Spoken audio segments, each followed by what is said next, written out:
I'll start recording.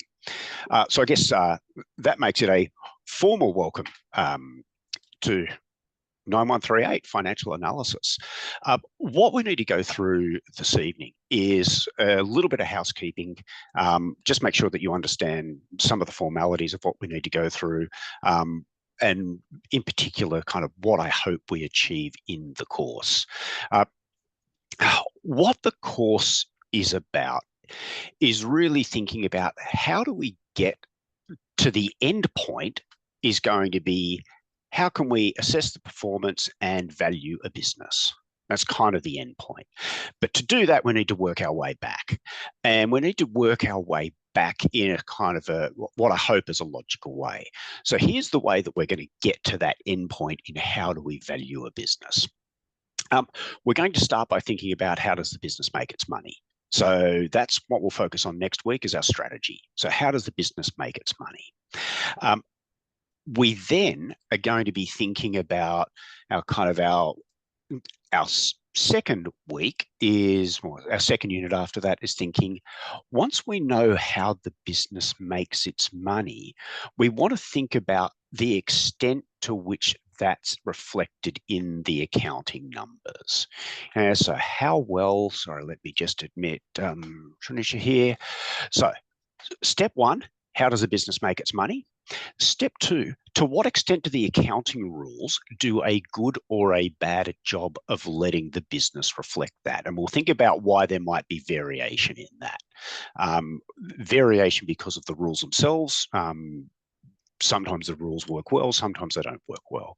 Sometimes things that make the rules good also make them bad. We'll think about the extent to which there's discretion in the way we do our accounting and how that discretion might be exercised.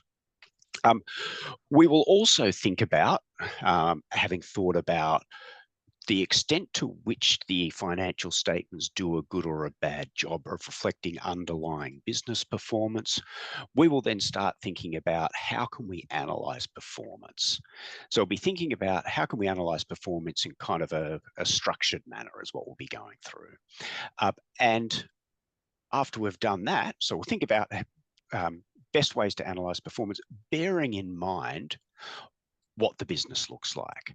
And again, when I say what the kind of the business looks like and what the financial statements look like, I'm thinking about things like, do I expect to see high or low growth? Do I expect to see high or low profit margins? Do I expect to see high or low capex? Things like that is kind of what I'm talking about there when we're talking about what do I expect to see. I'm then going to be thinking about, based on what we've observed by recent performance, how do I expect it to change? And that's kind of really getting to the heart of what we're doing in the course. So it's analyzing performance and forecasting future performance, because it's those forecasts of future performance that are then going to feed into our valuation model. What I'll be showing you is valuation models that are consistent with what finance tell us, and finance says that we should be valuing, if we're looking at equity, we should be valuing equity on the basis of expected future dividends, but no one out in the real world values things on the basis of dividends. Everyone uses discounted cash flows, or I'll show you that we can get an earnings model that's algebraically consistent with that. Then we'll start thinking about, so what happens if we've got young and growing companies where the DCF models are arguably less useful? We'll have a special think about those. And then we'll also think about, so some special applied situations towards the end of the term. But broadly speaking, that's the kind of the roadmap. How does the business make money? How's that reflected in the accounting? Using that, how can we analyze and assess recent performance? Based on our strategy analysis and our understanding of the accounting, how might that performance change in the future? And how might all of that feed into a set of forecasts that we can then use in a valuation model? So that's kind of the progression that we're going through, and hopefully that progression is logical.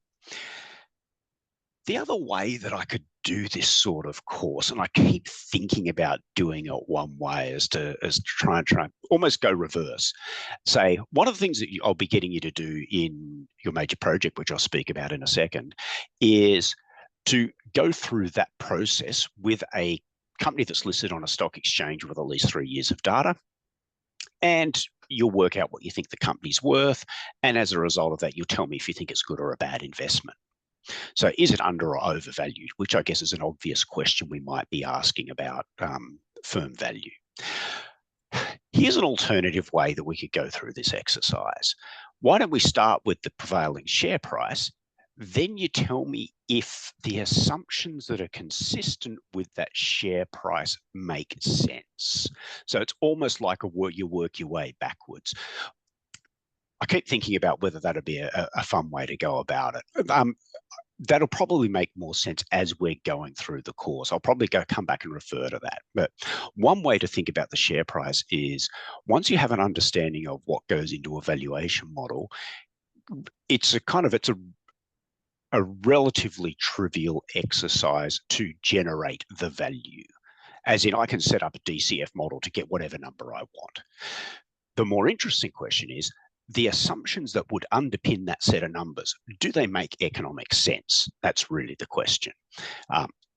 As I said, so that's the two ways that you can go about analysing valuation. Does the current share price make sense in light of what assumptions you need to get there? Or tell me what you think are a good set of assumptions and tell me what that valuation comes out to be.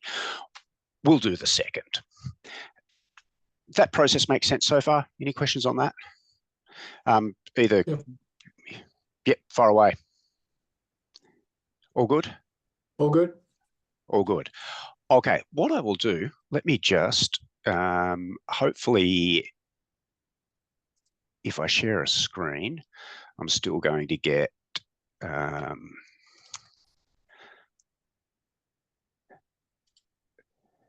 hopefully, you can see my slide one here. Yep, thumb up. Yep, cool. Okay. So what am I going to do? I'll kind of giving you a quick course overview. That's what I've just done. I'll speak, hopefully, if for most of you, this is kind of getting towards the back end of the MBA, as my understanding. So we'll see. We can check on that in a little bit. But you've got an understanding of how finance works, how strategy works. You've presumably done some core accounting. Who did we do our core accounting with? Was it Kate? Yeah. No, David? Type in the chat box. Yeah. I did with David. Yeah. David. Okay. Yeah. So you've done your core accounting, you've done some finance, you've done some strategy, you've thought about sort of some of these issues. What we're really doing is trying to piece a lot of these things together. So we're trying to piece together how does strategy fit with accounting, fit with finance, and so on. I'll talk a little bit about the databases that we'll be kind of pushing around a little bit over the course. Oh, and of course, course assessment, which people are going to be interested in. I'm the only instructor on the course. Don't try the phone number. When they shifted the university over to Teams, my Teams phone never lets me know when I've called. Bounce me an email. Email's a much better way of doing it.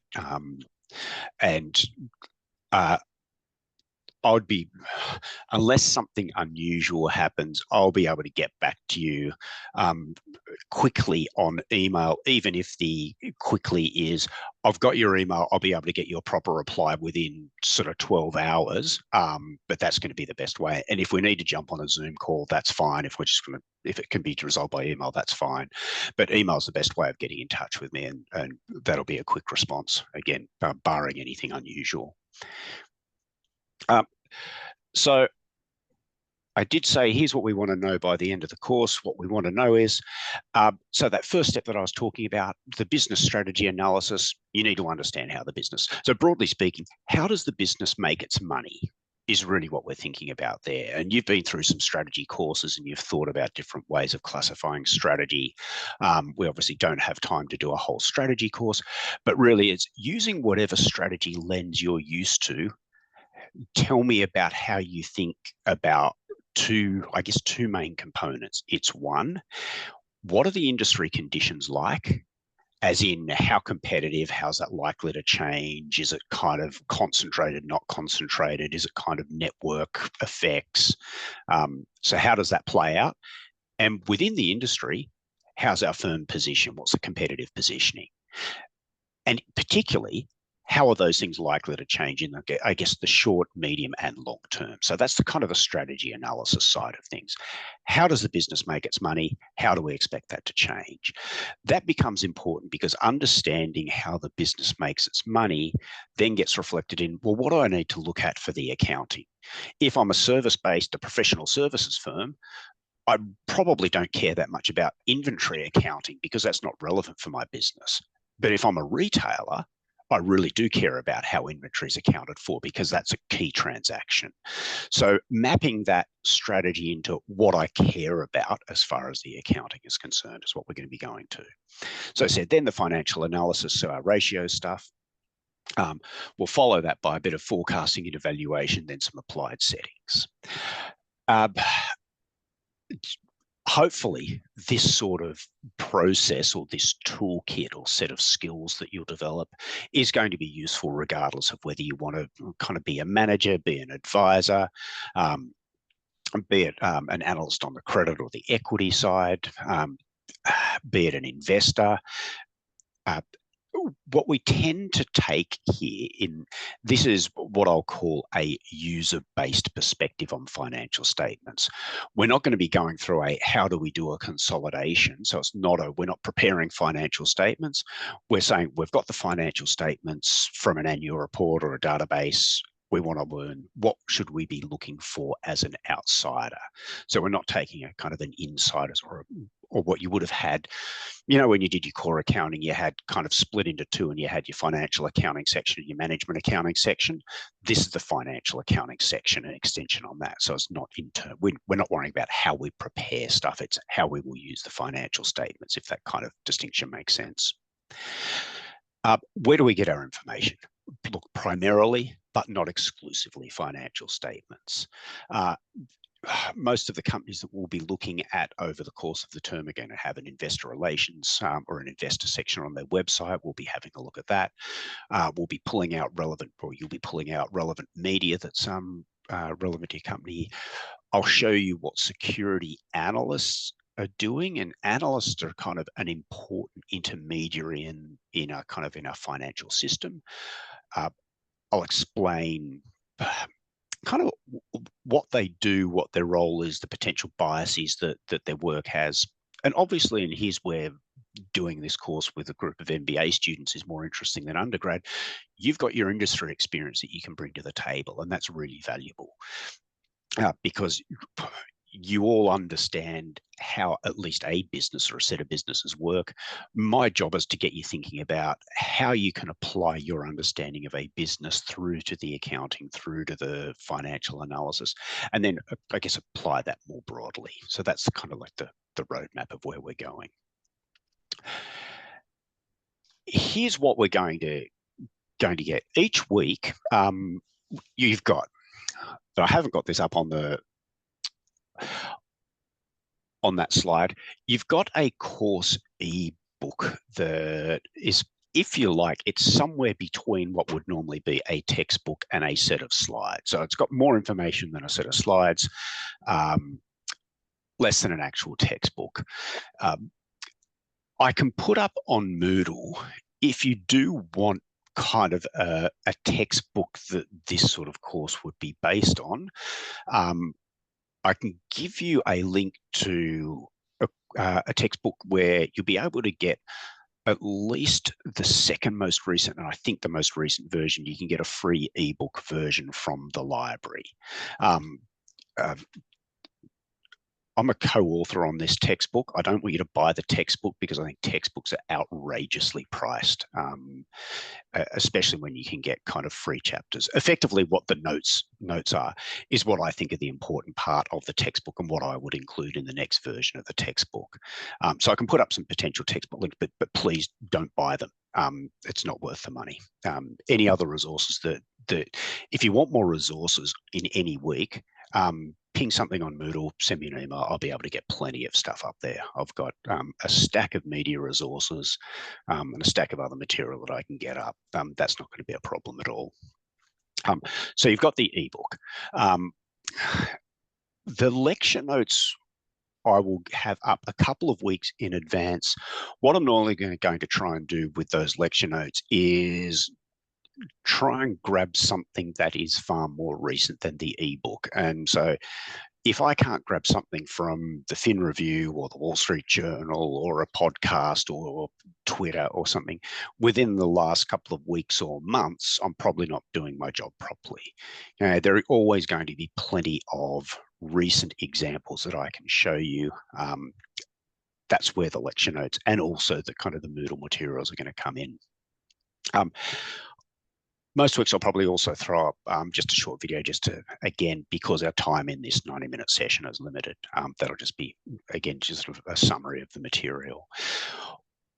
What I will also do, because people have found it useful in the past, I've got a couple of videos on things, I guess, the practical side of things, like how do you download material from a database? How would you go about calculating ratios? How can you build up a valuation model and so on? So those sorts of videos are going to be up there on kind of like the YouTube site, and I'll make sure that they're linked to in kind of our course playlist.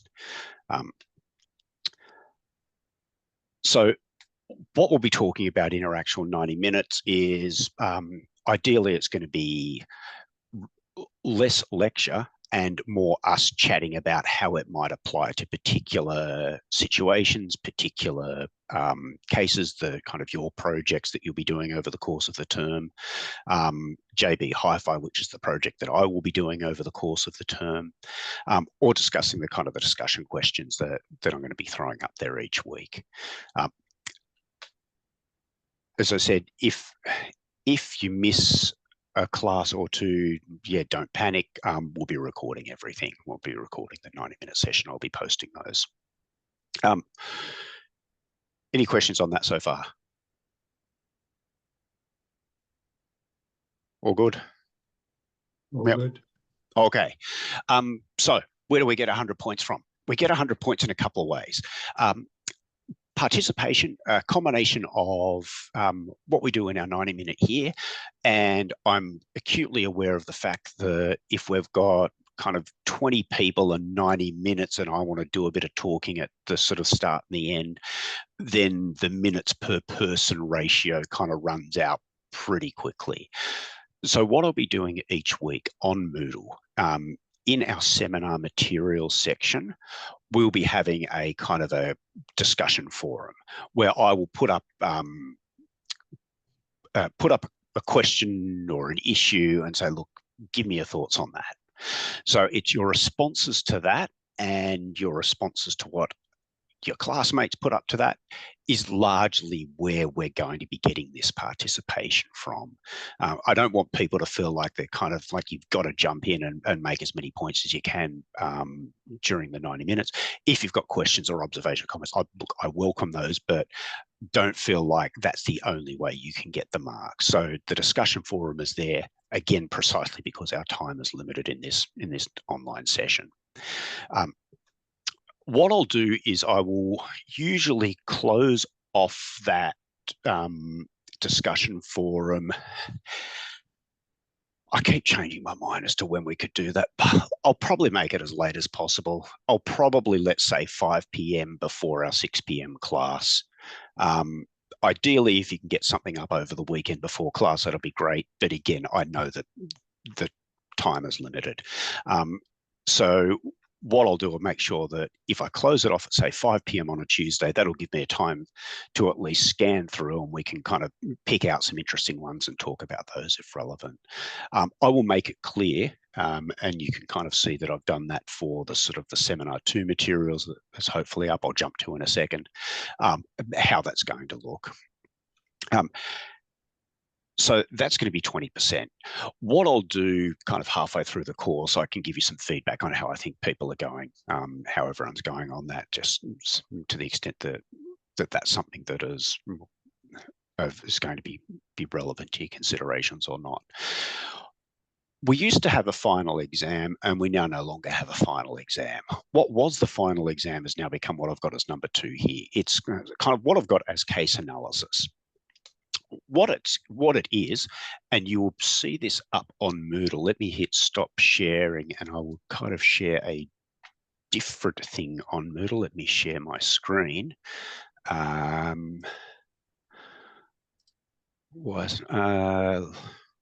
me have a look. Hopefully now my Moodle screen is being shared.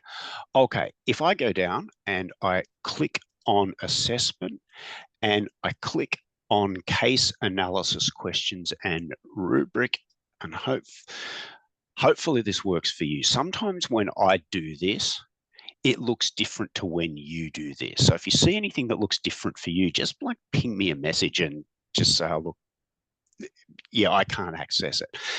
As I said, Moodle plays weirdly sometimes, especially with links. If I've used a link previously, sometimes it doesn't carry over properly. So don't worry about saying, I'm not going to get offended if you say, look, I can't access the following link that you've got there. Just throw a screen grab up and let me know. Okay, basically what you're going to be doing, you're going to be listening to an earnings announcement call or an earnings conference call for probably and hopefully the company that you choose for the major project. And I just want you to tell me about that conference call. Tell me about who's there, what they said. Most people, even professional investors, don't listen to conference calls. I've only recently started getting people to do it, and people have normally found it a really useful and interesting exercise just to hear what typically you're going to find it's the CEO and the CFO are the two people that are going to be speaking. And at the end, they'll take questions from security analysts. And so it's a bit of Q&A. And so it can be interesting to hear how the CEO and the CFO describe both the business and the likely future prospects, and that will be useful for your major project. And also what questions the analysts are focusing on, because that can also be interesting to think about. What are the security analysts thinking? So that's what we're doing. In effect, this kind of replaces the major exam to an extent. This is due in week 8, so you've got plenty of time to think about this. So that should be up there. Hopefully you can see that. Let me go back. The other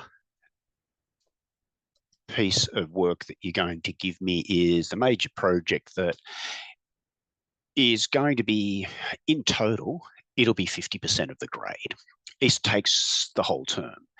It effectively matches what we do over the course of the term, kind of week by week. So you can, and I'll be encouraging you to build this up week by week and not to leave it at the very last minute when it'll become a nightmare.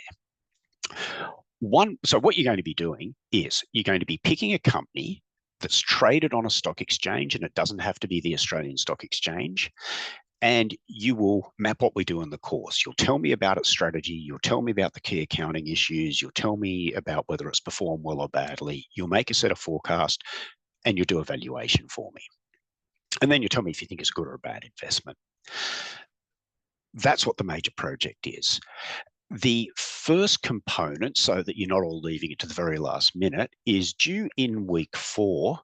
And it's really going to go through the first few components. It says, tell me about the business, tell me how it makes its money, and then tell me about what are the key accounting issues. Are there any concerns that you might have about the accounting?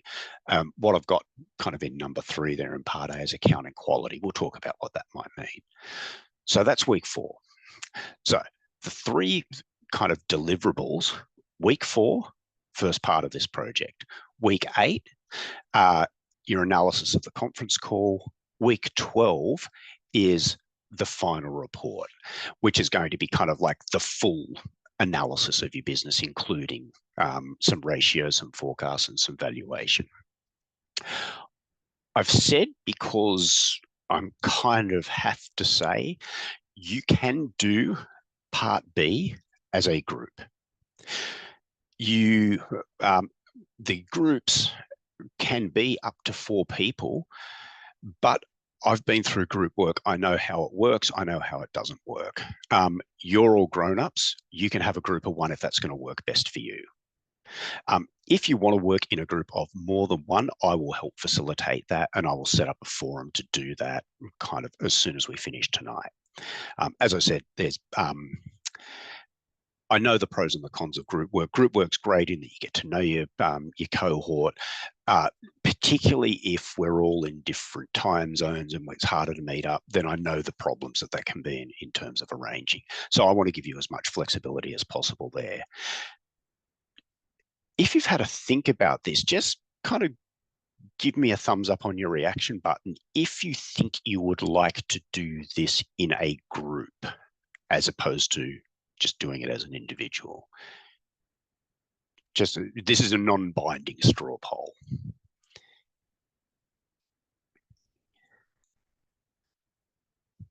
Okay, we've got, okay, cool. Cool. Got it. Okay, what I'll do, I'll just make sure that by the end of, as I said, before I go home tonight, I will put up in our forum, if you want to be in a group for the purpose of the project, jump on and we can arrange that way. That'll make sense. As I said, it's something that the AGSM encourage. Well, it's good. The pros and cons. Christian, question. Yeah, just a quick one on that. So Yep. if we decide to do this in a group, does the first portion, the part A, also have to be on the same company then? So let's say it will make the reason, hopefully, I guess is my answer. The idea would be the reason why I've got it in the part A, part B, I guess kind of the things that you don't necessarily need to know about. A university won't allow us to have group work comprising more than 30% of the grades for a course. So that's one reason why this is set up the way it has. Another reason is setting it up in two parts is that I can at least be confident that you've at least thought about the company that you're analysing by week 4 and you're not leaving it to kind of week 11. So that's the sort of the two ways that I'm thinking about this from an administrative perspective. It works best if you use the same company, because what happens is you submit part A in week 4, I turn around that as quickly as I can, and I make sure that I've got time blocked off because I'm aware of that. So no later than, again, my usual disclaimer is barring something really weird going on, I will give you some detailed comments on your part A and what you might want to think about for the rest of that, like within a week. The idea is that you then use that feedback in the second part of the question, and you effectively, either as an individual, as part of a group, you can sort of copy and paste what you've done for part A. You'll need to edit it down, I suspect, slightly, but the idea is that you use part A and part B. That's the whole purpose of this. Yep, that makes sense? Yep. So I mean, it's probably then if the group's going to then decide, and they all can do it on the same company individually, and then come together afterwards. Or that would completely, yeah, that would be my expectation. And so and I guess it's probably a good time to talk about this now. Let me just stop sharing for a second. What makes a good company? A good company is a company that's in an industry that you are interested in, and that could be because you want to work in that industry or you currently work in that industry. And those two things may be the same thing. So that makes it could be a company that you just you like because whatever they do, you love. I mean, like Tesla, I guess, is an obvious. Some people just really like Tesla because they like Tesla cars, whatever it happens to be. The only criteria that I impose is that it's got to be publicly listed so that we've got at least 3 years worth of data that you can analyze. I've got some recommendations. The financial institutions, as in our banks, are hard. And that's because the accounting is kind of unique for the banks, and the sort of the financial analysis is kind of unique for the banks. Unless you're really familiar with banks, I would avoid the banks.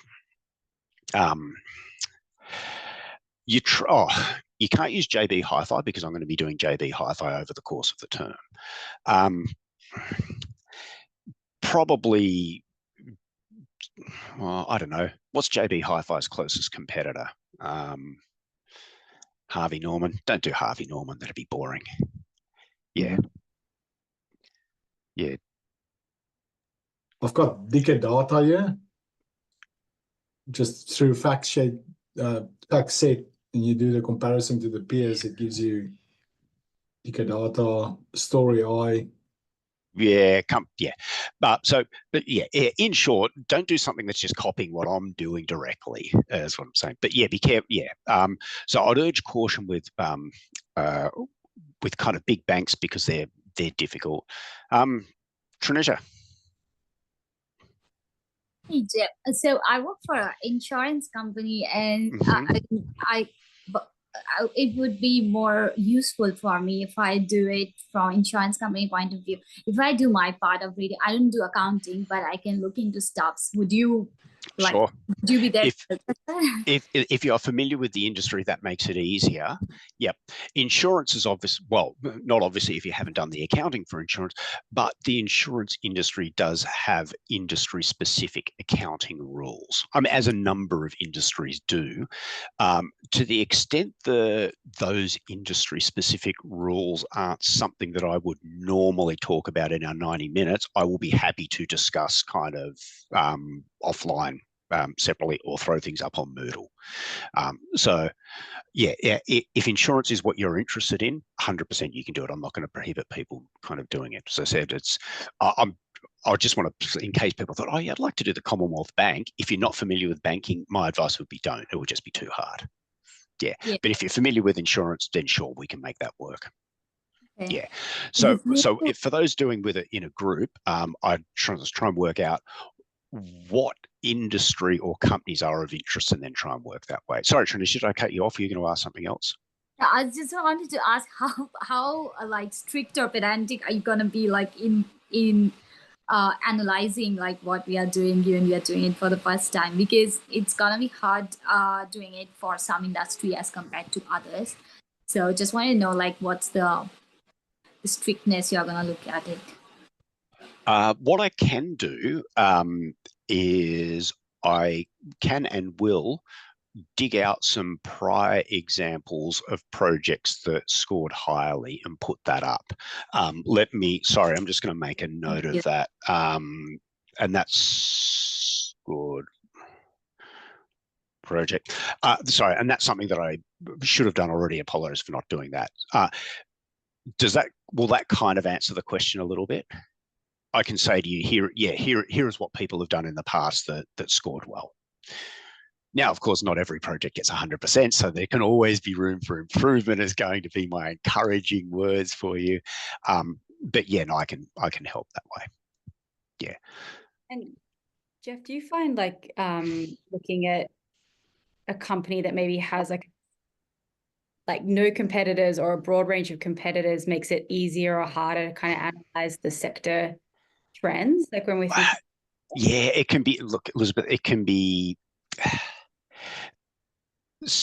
If you're running as kind of a monopoly or quasi-monopoly, that it just presents different types of challenges, I guess, in the forecasting side of things.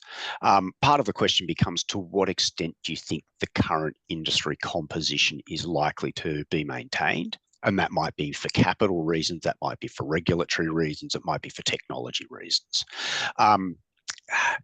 So I've seen people do a really good job with companies that are market leaders and do a really good job in companies that are in a kind of a really highly competitive industry. I think having an interest in the industry is probably going to be key, because then you're more likely to want to do some research there. So that would be I wouldn't use the nature of the industry in terms of its competitive balance as a criteria that would make the project easier or harder. I think because I guess I'm interested in is seeing your thoughts on, given what the current conditions are, what are your guesses as to what might happen in the future? Now, if you're thinking about, well, how do I go about assessing that? Look, I don't know what the future is going to be, so I can't mark you right or wrong kind of, well, that's clearly, it's really, what's your thinking like? What's your thought process like? Have you demonstrated to me that you've kind of taken into account what you've done in this course and your previous courses in your MBA and making some sensible judgments about what happens there? That's really what I'm looking for. So I've seen people do good jobs both ways, highly competitive and yeah.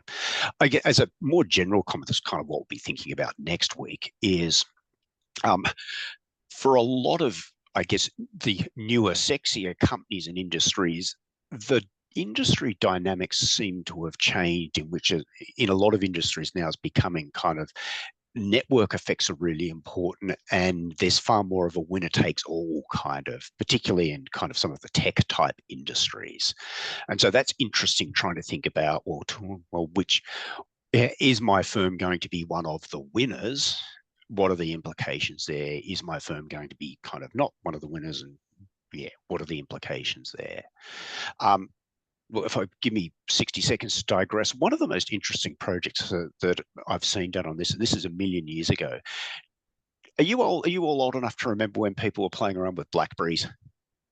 Remember those Blackberry? Yeah. Remember the ones that you type on that, the kind of the lawyers and the bankers loved because it actually had the keypad. BlackBerry was owned by a Canadian company called Research in Motion. And I had a group doing a project like this on Research in Motion. And one of the key issues that was facing that company is, at that stage, iPhones were relatively recently introduced to the market. The C-suite loved the iPhones. The IT department hated the iPhones for security reasons. The iPad had not been released, but was about to be released.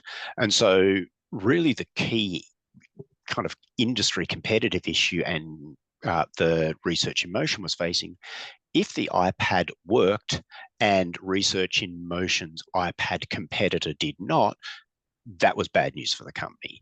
If Research in Motion could get an iPad equivalent, that would be really good for the company. And so really it was a look, here are two potential outcomes that give quite different end results. We don't know yet if it's going to be a success or not because they haven't released it. So good news is here's what happens. Bad news is here's what happens. And so that's, again, so I guess that's an anecdote to illustrate there can be a variety of different industry conditions that will lend themselves to interesting analysis. I don't know if that answers your question or not. Yeah. Yeah, pick something that my usual base level advice is pick something that you're interested in because you're more likely to kind of be interested in, because you're more likely to do the research that will be useful on it. Yeah, as opposed to something that you're not interested in. Any other questions on that project? So, as I said, what I will do is, as we work our way through the analysis, we will end up with, or you will end up with, a valuation model, and I will kind of also pop this up. Let me just go back to our share. We will end up with, this is one that I did on JB Hi-Fi a while ago. Here's information that we get from FactSet that hopefully you can see along here. Here's, that's probably a bit too small for you to read. Here are some kind of variables that we will look at and calculate. Here are some key performance ratios that we might look at. Here's how I might think, and this is a couple of years ago, so I would need to update that. Here's how I think about what JB Hi-Fi are going to do in the future. Then I'm going to build that into a valuation model and come up with kind of an equity model using either a discounted cash flow or a kind of an earnings-based valuation model. As I said, I can pop this up now and I'll be updating if that's kind of useful so you can see where we're going. And I can also, I'll in effect be updating this as we go through, because this is 2 years old. So all of the assumptions that I had there are kind of going to be wrong. The business model's changed slightly. So in effect, what I'll be doing is updating that as part of our week by week analysis on the way through. So you'll kind of, it'll be, for those that have got a lot of Excel modeling skills, you don't need to follow this. For those who don't have a lot of Excel financial modeling skills, feel free to adapt this particular spreadsheet, because I know this one works. So yeah, what the part B will be the report along with this valuation model. Again, the valuation model is just useful for me because if I look at numbers and I think that doesn't kind of make sense, I can just go back and have a check on what's going on. As we get closer to handing in that the Part B project, and the Part B is kind of in week 12, so we've got a couple of weeks after the end of class. this is something that I'm going to be perfectly happy to discuss with you as we're going through. So I don't feel like this is something that you can't discuss and say, look, I've got some questions on how did you get cell, be it, how did you get cell C33 in tab 7? I just can't see how that makes sense. Or look, we're tossing a couple of different ways of thinking about this. Is any particular path likely to be more or less beneficial? So don't hesitate to ask about that. I'll always be happy to jump on and help there. So that's our, so 100%. So back to the assessment, 20% participation, 30% for the conference call. Oh, given what I've just said about that project, from my thinking, it makes sense for you to use your major project company for the conference call analysis. You're not required to. You kind of might think, oh no, I'm on top of the project. I might do a different company. But you can use that company. As I said, that will kind of make sense as part of your thing. But you're not, as I said, it's not required. Yeah, you just may find it. Just think, oh no, I'll just mix it up and have something more interesting. Any questions on the project other than industry? What I'll get you to do is, if you have in mind the sort of company that you want to do, bounce me an email and I can say, look, yep, good, not good, or I'm thinking about company A, B, or C. Any ideas on which ones might work best, not work best? We can do that. As I said, I'll get up some examples of projects that people have done well in the past and put those up for you so you can have a look at what we're doing. But basically, it's kind of like an equity security report. Is what we're heading for.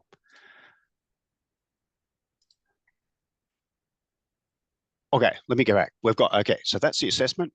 The materials I've talked about, the ebook's got most of the reading. I'll put some updated reading materials.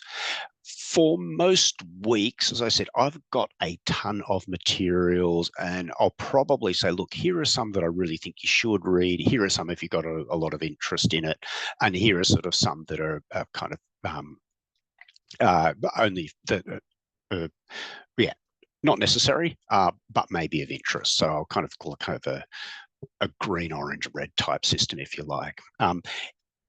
Any particular week that you say, look, have you got any more on this? Because I'm kind of interested in this. Let me know, because I've been collecting kind of, various media clippings in relation to this stuff for like over a decade. So I've got a ton of stuff that I'll be able to share, including if you say, oh, look, have you got anything on that's more specific to this particular industry? Yep, happy to share that as well. Probably the best new resource that I've come across since I've last taught this course is what I've got sort of the second row there. If you're interested in kind of CFO type work, there's a Twitter account called Secret CFO. Or if you just Google, he's also got a kind of a newsletter. So Secret CFO on X/Twitter, or just Google Secret CFO and it's cfosecrets.io or something like that. Unbelievably good resource. Great writing. This guy's a CFO has been CFO of several large companies, is anonymous, but just really, really good writing, really clear. Here's what you learn in the job rather than kind of textbooky stuff. Unbelievably good resource. 10K Diver did some really good stuff on kind of analysing financial statements. Has been quiet for the last year or two, but trawl back through there, some really good analysis. Brian Feroldi as well. On the podcast side of things, the most in-depth version of what we do here is probably the Acquired podcast. I don't know if anyone's heard any of that. They do a deep dive on different companies. It used to start off by just looking at corporate acquisitions, and particularly in the tech industry, because that's where the hosts were from. They were kind of VCs and entrepreneurs in the tech scene. And it expanded out to looking at companies more generally. Superb. Most of their episodes are... A minimum episode would be a 3-hour deep dive on a company. In a lot of companies, it's kind of 3 episodes of 3 to 4 hours each. Yeah, but just such high quality. I've listened to the Nintendo one. I had even my kids were interested in as we were kind of on a road trip last year. So 3 hours of people talking about the Nintendo business. In short, in terms of the strategy analysis and so on, acquired. Just have a look through the episode list. See, pick a company that you're interested in, and it's a huge range of companies. Just give it a listen. As I said, immensely high quality. The Journal Masters in Business, All In Podcast is probably getting a bit more kind of politics rather than business. It used to be far more business focused. But yeah, well, those are kind of some resources. You will probably also have some really good resources. So what I will do is pop up somewhere for you to whack up some additional resources that you listen to as well. Masters in Business is one that I came across because of someone in this class a couple of years ago that I wasn't aware of. It's really, really good. So I'm always happy to hear recommendations. So I said, JB Hi-Fi will do. And one of the reasons why kind of JB Hi-Fi works is that I think most of us have an understanding of what JB Hi-Fi does. Although that is starting, it's always interesting to see how their business models are changing over time. So how does it make money? Well, it's kind of a retailer and it sells us electronic goods. And on that basis, what are likely to be the key accounting issues? Well, inventory, because it sells inventory. Depending on, as a retailer, do retailers like JB Hi-Fi typically own the real estate or rent or lease the real estate? What do we think? You give in three, you can mouth the answer. I can lip read. So in 3, 2, 1. Lease.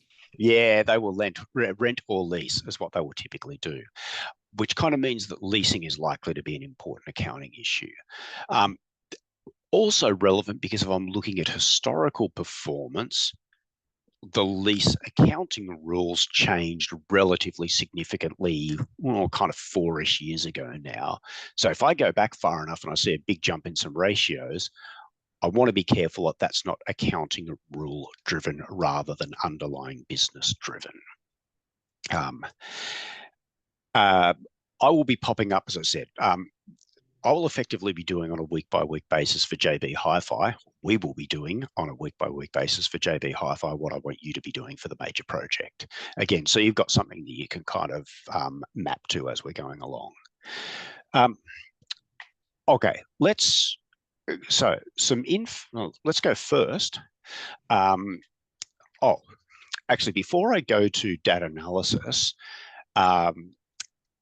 can I just get a thumbs up if you've been given access to FactSet? Thumbs up, thumbs down. One thumbs up. Yeah, either. Yeah. Okay. If you haven't, because it was, I requested access based on the enrollment list probably a fortnight ago. So if you've enrolled since then, you may not have been in my initial list. Or it may be there was an issue with some of the data. If you haven't, just bounce me an email. Just say, haven't received access to FactSet. Could you just get that up? And I'll be able to put in a request. They normally kind of get those through relatively quickly. So the databases, if I just go to stop sharing. If you're looking at Australian information, here's where you want to go, or what you want to do is you want to go, let me go to my new tab here, and hopefully you can see this. Okay, if I go to library, I'll learn how to spell. If I go to the UNSW library, so library.unsw.edu.au, and I then click on databases on the left. And if I click on A to Z, top left, and I'll then click on D for dog. it's the second one here, data analysis premium. So if I click on data analysis premium and I then click on data analysis premium Morningstar, I get something that looks like this. It's possible that if you're coming in through a non-UNSW IP address, you might need to just log in just so that the university or so that the library knows you're a student. So sometimes you need to log in. Because I'm kind of on campus, you don't need to. Okay, so what do I do? If I'm interested in, say, JB Hi-Fi, I just start typing in that top right, in the top right-hand kind of search box up there that you can hopefully see. So if I type in JB Hi-Fi and it tells me that name enter doesn't match anything, which is, if I just type in JB, it does work. It's kind of a bit weird. Does that really not work? Okay, that's the dumbest search thing I've ever seen. Sometimes you just need to have Google doing your search functionality for you. Yep, just outsource that if you can't code that properly. Okay, so I want JB Hi-Fi, and here's what I've got. If I try and make that a little bit larger for you, hopefully you can see that. Tells me a little bit about the company, a little bit. I've got the sort of a business summary, a bit about the directors and so on. The stuff that you might be interested in terms of thinking about the financials is down on this left-hand menu, we can see financial data. So if you click on financial data, we can see profit and loss, balance sheet, cash flow, per share, and so on. And I've got the last 10 years, or I can select however many years of data that I want. You want to click on download spreadsheet. And if you click on download spreadsheet, it will give you, so I'll just click on downloads and then I'll hit save. And it will then tell you, and this might not, when you try and open it, this may not appear on the screen. What it's going to do, no, that hasn't popped up on your screen. It'll say something like the file format and extension don't match, the file could be corrupted and so on. Ignore that, it's fine. And then it will give you kind of the financial information that you need. I've got that, hopefully, and I think I popped up a video showing you how to do that on, on kind of the course resources part of our website. Let me just check and see if I did that. Or if has anyone seen that? Yeah, Damien at least has seen that. So that's somewhere on the Moodle site. I think it should be in the kind of the course resources area, a video that effectively does what I have just done there. Okay, so that's data analysis. That's good for looking at, let me go back to the data analysis page. It's good for financial data, and it's Australian and New Zealand. So it's ASX focused. It'll also give you, apart from other things, if I click on the menu that you can see kind of across the top in the financial data, it's got ratio. It's got a bunch of ratios here that we'll be looking at kind of over the course of the term. Be careful about just picking off these ratios here and kind of saying these are the ratios that I've calculated, unless you know exactly how it is that they've been calculated. That'll hopefully become clearer when we start looking at this. So if I just look at, for example, ROE, return on equity, which is a really common starting point, and it's got shareholders' equity to be calculated, dividing net profit by shareholders' equity. Even though, you can't see that, sorry. I'm just reading the description. If you click on this ROE, it will tell you what the description. There are still some decisions that need to be made when you are calculating that, even given the description that we've got there. So what I'll be hopefully convincing you to do is to try and calculate these things yourself. One, it's a useful skill to have, just to be able to push around this sort of data in Excel. And you can just see to what extent it matches up with what the databases give you and what might be the cause of differences. We'll be having a look, as I said, these are sort of some common sorts of ratios that we'll be looking at as over the course of the term. It's sort of other sorts of ratios. So a bunch of ratios that are there. I think it'll be handy if you can kind of get a sense of how these ratios work yourself. The other database, and that's going to take me just a little bit that I tried to log into, and you need to get sort of the password sent to you, is the FactSet database. FactSet is global, and so if you're looking at an overseas company, you'll want to use FactSet rather than the Morningstar data analysis. Once you log in, it's kind of a slightly annoying process. You need to get your FactSet login, a FactSet password. It'll then send you login codes and so on. What I will do is once we start once we've got an idea on what our companies are, I'll have a look at sort of FactSet with you in more detail next week, but that's the sort of the other database that we'll be playing around with. So either Morningstar or FactSet are going to be the two databases. The other sorts of resources that are potentially going to be useful,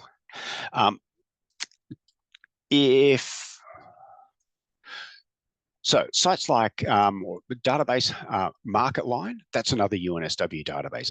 Lots of reports and analysis there that I've only recently become aware of. The Australian Bureau of Statistics it's improved its website dramatically in recent years. It's always been a nightmare to kind of navigate. RBA, obviously in the media at the moment, a lot. RBA website's also really good if you go to the publication section. Let's just go to the ABS website. So if we type in abs.gov.au, and just give me 1 second while I just have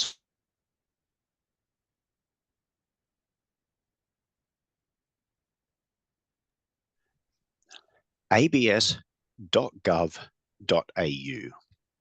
And so you hopefully get to the ABS website, which kind of looks something like that. Now, the numbers that we can see across the top, or the statistics that we can see across the top, population, CPI, GDP, weekly earnings, unemployment, those sorts of ratios or those sorts of metrics are likely to be beneficial when we get to the forecasting part of our major project. And the reason I say that is this: one of the things that you're going to be thinking about for that major project is what is likely to drive long-term demand for your business's products. And so if I'm just thinking ahead and I'm thinking, if I'm thinking about what JB Hi-Fi is going to be able to sell long-term, and I kind of mean the way our valuations model work, it's forever, but let's say really long-term, the next 20 years. What sort of factors is going to drive that? Well, I think the sort of factors is a combination of a number of things that are up on the screen now. It's going to be driven by the number of JB Hi-Fi customers, probably going to be driven by how much they've got to spend, by how many of them are working, and if I'm thinking about the sales growth, on kind of how much things are going up in price generally, so the extent to which that CPI is likely to apply to the stuff JB Hi-Fi sells, or whether it doesn't, and how we think that might change over time. A lot of that might be captured in something like GDP growth. And so these sorts of numbers, the sort of the ABS puts up, is likely to be a useful starting point when you're thinking about your long-term sales growth rate. it's often going to be one of those sorts of things that might be capturing this. So ABS, really useful source of information. RBA is another one, rba.gov.au,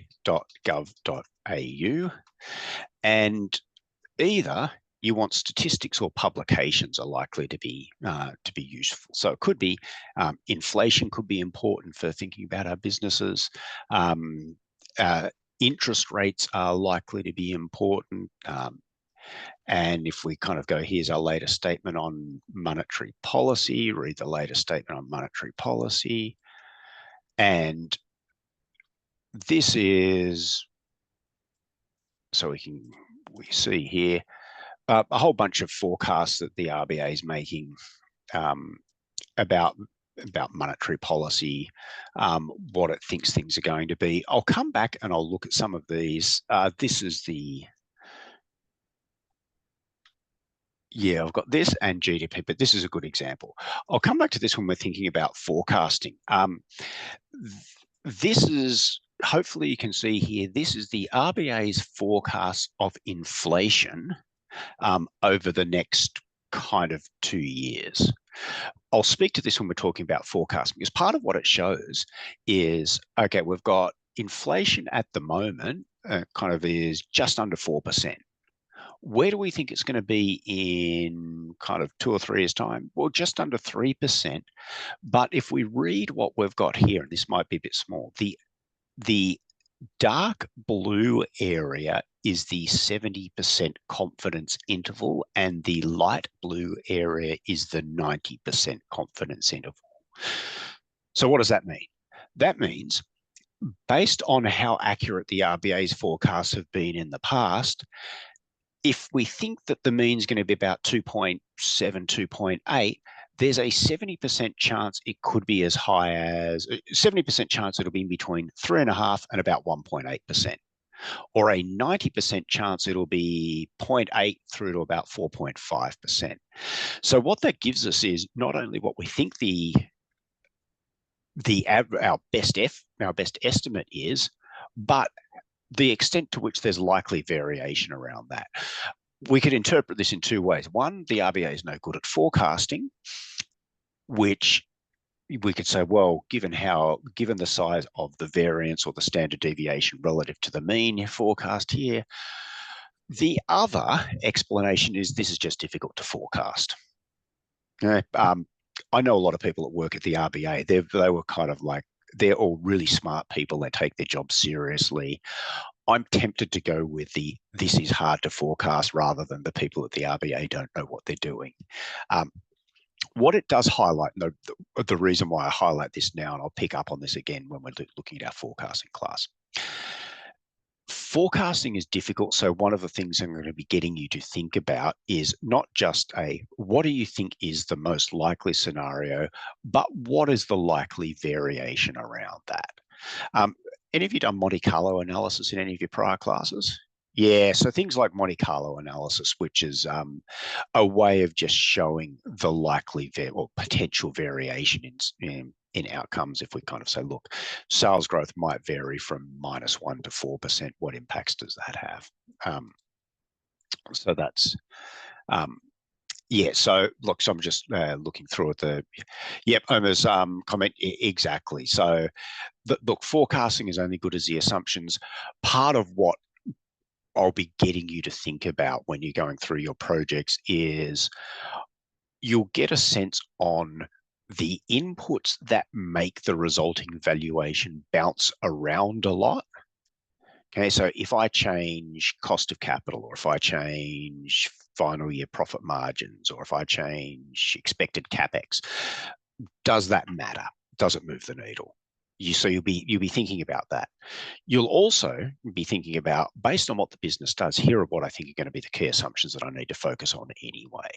So you'll be thinking about analyzing kind of variation and sensitivity in kind of a number of different ways. Okay, I've been talking for a while. Questions, comments?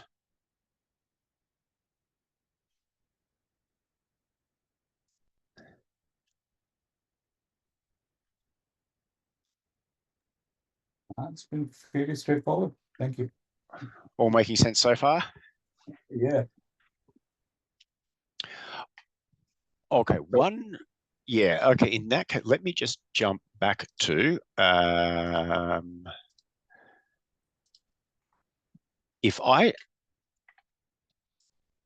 we'll jump back to this is our course Moodle page I'm going back to. I'm just going to click on the top here. What I hope you'll be able to see, let me click up the box on assessment. Okay, what you will now be able to see, hopefully, you will see two things for next week. You'll see the Seminar 1 materials with the materials there, and you should now be able to see the Seminar 2 discussion forum. So you'll see what I want you to do here. So pick an industry and then tell me about the industry is basically what I want you to do. I've said here using a 6-digit GICS code. I will put up a GICS map, or you can have a look at GICS. If I jump back to JB Hi-Fi, and I'll make this hopefully a little bit bigger so that we can see this. Okay, what I'm looking at is we can see hopefully here in the kind of the bottom right, I've got GICS sector, consumer discretionary. GICS industry group is consumer discretionary, distribution and retail. Then GICS industry is specialty retail. We'll be talking a little bit more about this next week, but the GICS here is Global Industry Classification Scheme. It's a way that stock markets allocate their constituent firms to different industries. So it's a way of industry classification. It's not the only way, but it's a common way that the sort of the major stock exchanges do it. So in this case, we've got a kind of a 2-digit industry code is the GICS sector, the 4-digit industry group, and we've got an 8-digit industry here. As we kind of move along from the sector to the industry group to the industry, we get progressively more specialized. Now, what does that mean? What it means in terms of comparison groups is that we are hopefully, the more we move along this sort of sector to industry group to industry, the better the match we're going to get. So as in, we're more likely to have firms that are doing the same thing as my firm. The trade-off that we have is that there will be less firms that we are comparing with the more narrow we get. Okay, and I'll be able to demonstrate that for you. In fact, again, just to show you how we can kind of use some of this now. If I go to, I'm now looking at, if we can see up here, up in my top menu bar, I've got search tool. I'm going to go search tool, time series financial search. And if I'm now scrolling down in part A, here's where I can select initially GICS sector. So we had consumer discretionary is where JB Hi-Fi was. If I just say, no, I want in section B, I want, let's say annual balance sheet, let me click on total assets greater than, let's say, $100 million, 100, 1, 2, 3, 4, 5, 6. I'll click on add query. And again, I'll have a video up showing you how to do this, so you don't need to remember this. Search.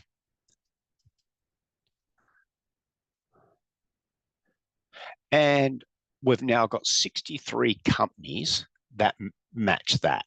So 63 companies that you can see as I scroll down that have total assets of greater than $100 million. So Flight Centre, you might recognize some of these names. Some of these names you might think they do different things to JB Hi-Fi. And that would be correct because we're in consumer discretionary. If I then go back and I want to edit search again, all I'm going to do now is say, of my sub-industry group, I'll do consumer discretionary distribution and retail. So I went from 63 firms. Now I have 26 firms. So what I've done is narrowed down the industry focus. I now get 23 firms. Here we get Harvey Norman, Kogan, KMD brands, that's Kathmandu. I've got, Myer, Nick Scali, Super Retail. Yeah, okay, that seems like it's getting more. Last thing I'll do is I'll now do specialty retail. And I'll do the same. So again, now I've got specialty retail firms. Now I'm down to 18. So we can see what's happening. As I kind of get a narrower industry grouping, I'm getting less firms to compare to. Hopefully they will be a better set of comparison firms that I'm going to be comparing with. One of the, I guess, the potential problems that we face is firms that operate in more than one industry. Yeah. Well, what's our go-to? What's our kind of classic example there? Give me an Australian or overseas, but yeah, ideally Australian company that operates in more than one industry. Wesfarmers, something like that. Yeah, Wesfarmers is a really good example because Wesfarmers has got what's it got? What does Wesfarmers own? I think it has Bunnings and Woolies and. Yeah, Bunnings doesn't have Woolies, but it does have Bunnings. It's got Officeworks. It's got Kmart. It's got some insurance assets. It's got some resources assets. So a bit of everything. Yeah, it used to have Coles, but it sold off Coles a while ago. Yeah. So Wesfarmers is difficult because, well, where do I put Wesfarmers? And I guess we can say, well, let's have a look. And if I look at Wesfarmers, consumer discretionary retail, broadline retail, which is a large chunk of the business, but not all of the business is what Wesfarmers has got. So what we then need to think about is if we're looking at a business like Wesfarmers with a whole bunch of different business lines, starting to look at something like segment performance down on the left-hand side becomes important. So here we go. So yeah, Bunnings, but like Kmart, Officeworks, other. So you probably want to go and have a look at the annual report to see what those are, and again, sort of form a view on how those evolve over time. So this is kind of just jumping in a little bit to what we're thinking about next week in terms of our industry. So thinking about the industry characteristics, the more diverse the firm is, I guess the more we need to think about that industry, analysis and classification.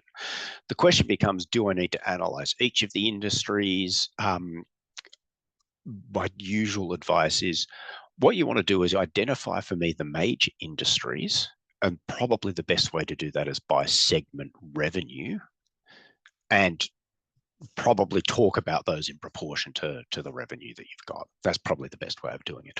Or you could say, look, at the moment, I think the following industries are important, but based on what the CEO announced at the last conference call, here's what I think is going to be really important in the next 5 years.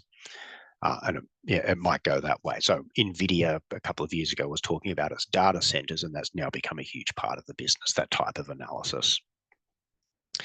So that's the sort of, when I say in the what you need to do and sort of identify the industry, that's what I'm talking about there.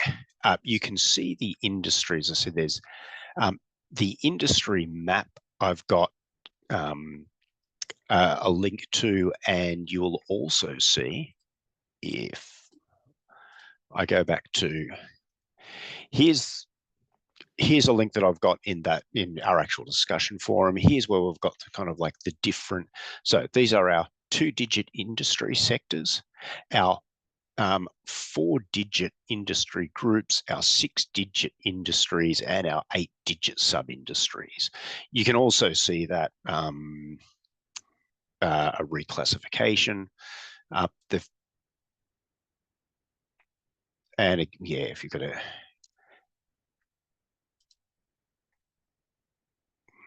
I don't want to open up a PDF. I'll put up a spreadsheet sort of showing that you can also use. So in short, I want you to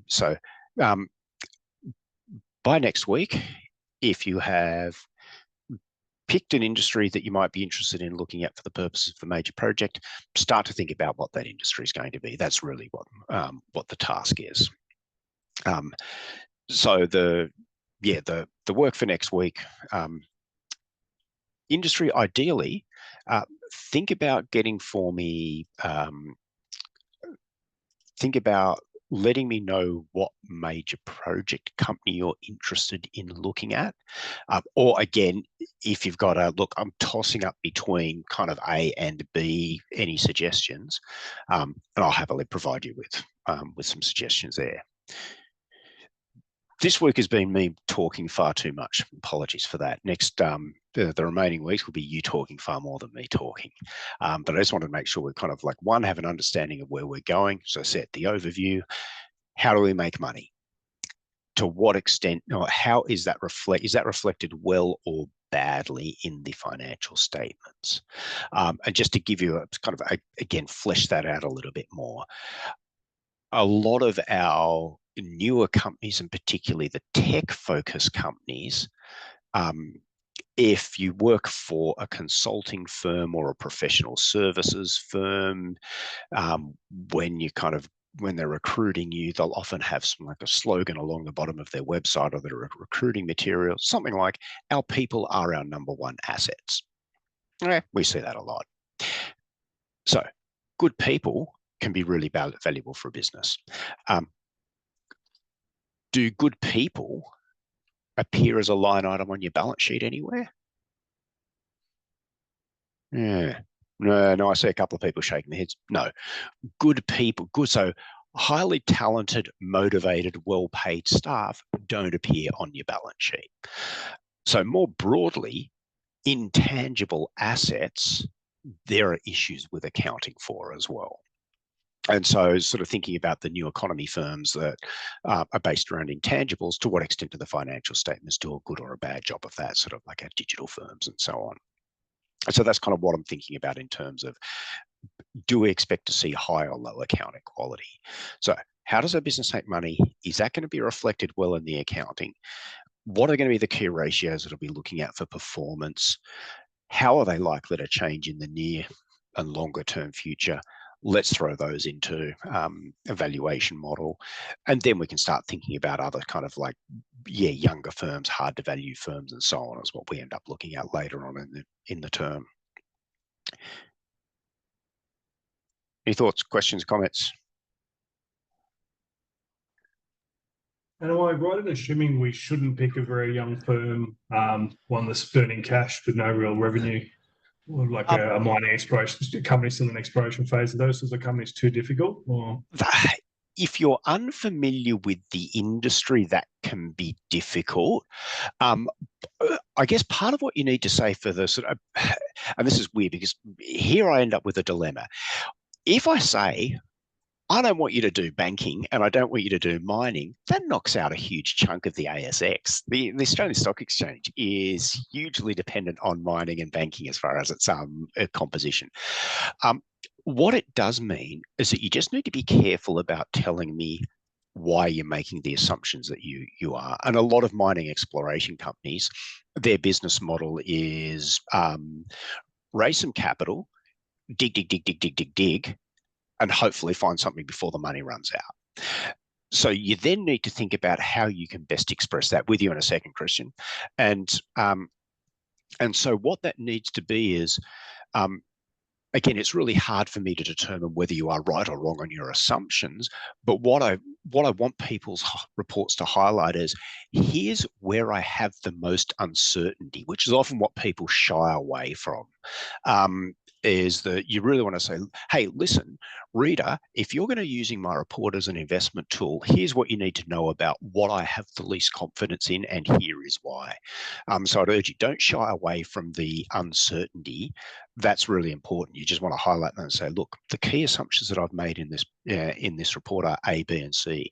If I'm wrong on those, here's the impact. Yeah, happy to chat about that, like either offline or later on. If you've got the industry expertise, that makes your job a little bit easier. Christian, you had a question. I think you just answered my question about that last comment you made, but yeah, so I'm very interested in doing it in the mining industry, seeing that that's my background. Yep. Will that be a problem or no? Okay. No, I guess the problem, if I can define it broadly, is like the banks and to a lesser extent the insurance companies, there are certain accounting rules that are kind of unique for the exploration or extractive industries. Again, if people are interested in doing projects on the mining industries or the banking or the insurance industry, look, what I historically do and what I'm happy to do this on is say, look, here's the primary set of materials that we're going to go through. Here's some extra materials that you want to have a look at if you're particularly interested in mining, banking, whatever it happens to be. It's an important part of the Australian economy. The reason why I kind of was sort of saying, look, it can pose a bit more difficulties is that if we're getting used to this sort of financial analysis for the first time, my usual approach is let's bed down the basics in things that don't have their unique kind of characteristics and that'll be more broadly applicable. Then we can start looking at industry specific stuff. But no, to the answer, does it mean I can't do it? Absolutely not. If you have industry expertise and you're interested in it, then I think it would be beneficial to do that, and beneficial for me to be able to guide you through, look, here are the rules in general and here are the rules specifically as they apply to the industries that we as a group are interested in. If it's kind of one or two, can easily jump on look, we'll do a 30-minute mining session at some point if the timing works for everyone. We'll do a 30-minute banking session or whatever happens to be. Yeah, so I'm happy to be super flexible on that regard. Excellent. No, thanks. Yeah, I want it to work for you. Yeah, it's no, yeah, I don't want everyone to do Woolworths. That'd be boring.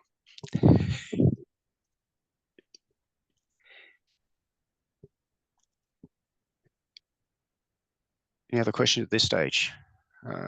Did I miss? Oh yeah, banks and rocks, absolutely. Where would our economy be without banks and rocks? Okay, I will